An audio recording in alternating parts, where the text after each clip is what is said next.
Hello నమస్తే, నేను రాఘవేందర్. ఈరోజు మీకు ఎన్నో శతాబ్దాల చరిత్ర కలిగిన ఒక దేవాలయాన్ని మీకు చూపించబోతున్నాను. ఈ దేవాలయాన్ని గనక మీరు చూసిన వెంటనే అరే, అచ్చం ఇలాంటి దేవాలయాన్ని మేము ఎక్కడో చూసామే అని అనుకుంటారు. ఎందుకంటే వరంగల్ జిల్లాలో ఉన్నటువంటి 1000 స్తంభాల గుడి ఎలాగైతే ఉంటుందో అచ్చం అలాగే మినీ 1000 స్తంభాల గుడి నారాయణపేట జిల్లాలో మక్తల్లో కొలువుదీరి ఉంది.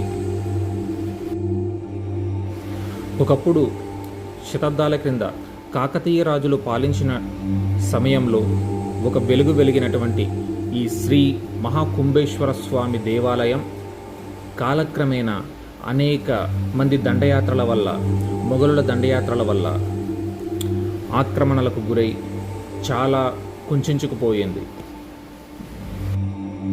చూడండి, దేవాలయ గోడలు చూస్తే మీకే అర్థమవుతుంది. అచ్చం వరంగల్లో ఉన్నటువంటి 1000 స్తంభాల గుడి దేవాలయంలానే ఉంటుంది. సమయం ఉన్నప్పుడల్లా మీరు కూడా ఇలాంటి చరిత్ర కలిగినటువంటి దేవాలయాలను దర్శించుకుంటారని కోరుతున్నాను. అయితే ఆనాడు మొఘలుల దండయాత్ర తర్వాత దేవాలయం యొక్క హిస్టరీ ఎవరికీ తెలియకుండా శిలాశాసనాలను కూడా కనుమరుగు చేశారు.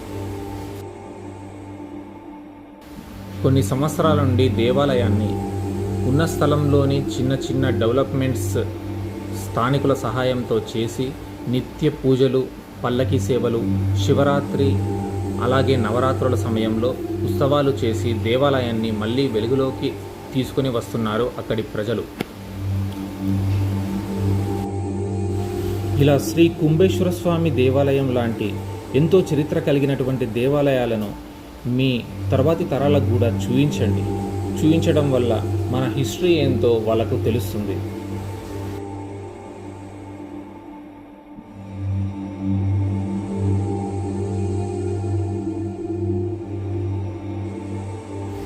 ఇలా శతాబ్దాల చరిత్ర కలిగిన దేవాలయాలు మన దేశంలో ఎన్నో, కొన్ని వేల సంఖ్యలో ఉన్నాయి.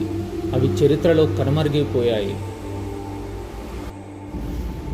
ఇలాంటి దేవాలయాలు కనుమరుగు కావడానికి కారణం ఏంటో తెలుసా?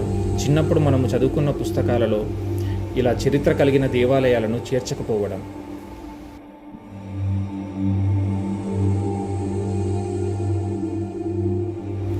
అయితే శ్రీ కుంభేశ్వర స్వామి దేవాలయం గర్భగుడిలో ఉన్న శివలింగం బ్రహ్మసూత్రాన్ని కలిగి ఉండటం ఇక్కడి విశిష్టత. ఒక్కసారి శివలింగాన్ని మీరు పరీక్షించి చూస్తే మీకే అర్థమవుతుంది. ఇలాంటి దేవాలయాలు కనుమరుగు కాకుండా బయటి ప్రపంచానికి తెలియజేయాలన్నదే చిన్ని ప్రయత్నం. ధన్యవాదాలు.